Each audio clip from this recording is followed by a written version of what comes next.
നമസ്കാരം കേരള. ഇന്ന് മെയ് 22. ഇനി കുറച്ച് ദിവസങ്ങൾ മാത്രം ബാക്കി. ജൂൺ 4 കേരളവും വിധിയെഴുതുമ്പോൾ വടകര മണ്ഡലത്തിന്റെ ജയപരാജയങ്ങളിലേക്കും ഭൂരിപക്ഷ വോട്ട് കോട്ടകളിലേക്കും വോട്ട് അട്ടിമറിയിലേക്കും കേരളം ഏറെ ആകാംക്ഷയോടെയാണ് എത്തിനോക്കുന്നത്.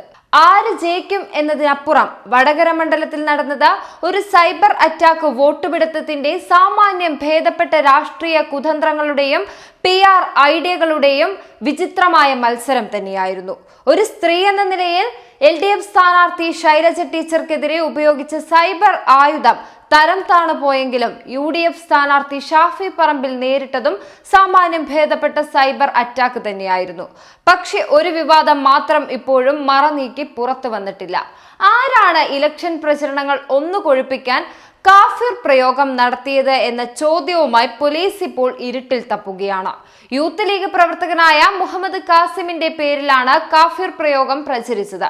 താൻ നിരപരാധിയാണെന്നും കുറ്റക്കാരനെ കണ്ടെത്തണമെന്നും ആവശ്യപ്പെട്ട കാസിം 2 തവണ പോലീസിൽ പരാതി നൽകി. ഈ പരാതിയുടെ അടിസ്ഥാനത്തിൽ പോലീസ് നടത്തിയ അന്വേഷണത്തിൽ ചില തുമ്പുകൾ കിട്ടിയിട്ടുമുണ്ട്.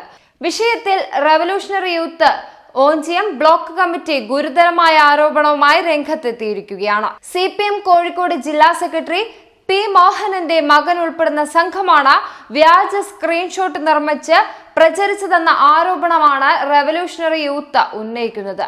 സ്വന്തം മകൻ ഉൾപ്പെടുന്ന സൈബർ ക്രിമിനലുകളുടെ ബുദ്ധിയിൽ വിരിഞ്ഞ കാഫിർ വർഗീയ വിഷം ഭാര്യ ഏറ്റെടുത്ത് സമൂഹ മാധ്യമങ്ങളിലൂടെ പ്രചരിച്ചുവെന്നാണ് റവല്യൂഷണറി യൂത്തിന്റെ ആരോപണം. എന്നാൽ ഇതിനിടയിൽ സർവകക്ഷി യോഗം വിളിച്ചുകൂട്ടാൻ തിരക്കിട്ട പ്ലാനിലാണ് P. മോഹനൻ. വടകരയുടെ കാര്യങ്ങൾ കൈവിട്ടു പോയതോടെയാണ് സർവകക്ഷി യോഗം വിളിക്കാമെന്ന ആശയം മുസ്ലിം ലീഗ് ആദ്യം മുന്നോട്ട് വെക്കുന്നത്. യൂത്ത് കോൺഗ്രസ് സർവകക്ഷി യോഗം വിളിക്കുന്നതിനോട് എതിർപ്പ് പ്രകടിപ്പിക്കുകയും ചെയ്തിരുന്നു. വ്യാജ പ്രചരണം നടത്തിയവരെ പിടികൂടിയതിനു ശേഷം മതി സർവകക്ഷി യോഗം എന്ന നിലപാടിലായിരുന്നു യൂത്ത് കോൺഗ്രസ് ഉണ്ടായിരുന്നത്. അങ്ങേയറ്റം വർഗീയ വിഷം ചീറ്റുന്ന വ്യാജ സ്ക്രീൻഷോട്ട് നിർമ്മിക്കുകയും പ്രചരിപ്പിക്കുകയും ചെയ്ത CPMന്റെ നേതാക്കന്മാരും മുൻ MLAമാർ ഉൾപ്പെടുന്നവരും പ്രതിസ്ഥാനത്ത് വരുമെന്ന് തിരിച്ചറിഞ്ഞ CPM സർവകക്ഷി യോഗമെന്ന് പറഞ്ഞു വരുന്നുണ്ടെങ്കിൽ UDF ജാഗ്രത പാലിക്കേണ്ടതുണ്ട് എന്നാണ് യൂത്ത് കോൺഗ്രസ് സംസ്ഥാന ജനറൽ സെക്രട്ടറി മുന്നറിയിപ്പ് നൽകിയത്.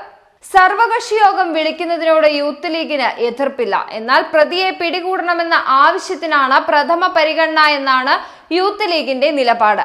അതേസമയം DGP ഉൾപ്പെടെയുള്ളവർക്ക് പരാതി നൽകിയിട്ടും അന്വേഷണം എങ്ങുമെത്താതെ വന്നതോടെ ആരോപണ വിധേയനായ PK മുഹമ്മദ് കാസിം ഹൈക്കോടതിയെ സമീപിച്ചിരിക്കുകയാണ്.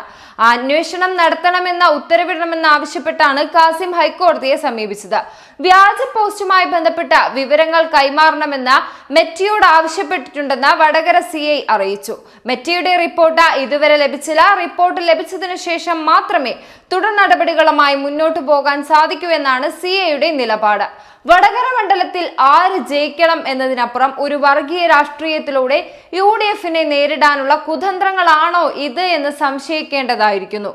കാഫിർ പ്രയോഗത്തിലൂടെ ഷാഫി പറമ്പിലിന്റെ നെഞ്ചത്ത് പ്രതിഷേധം കത്തിച്ചു വിട്ടവരുടെ ഉമ്മറത്ത് പൊട്ടിമുളച്ചതാണ് ഈ ആശയം എന്നതും രസകരമാണ്.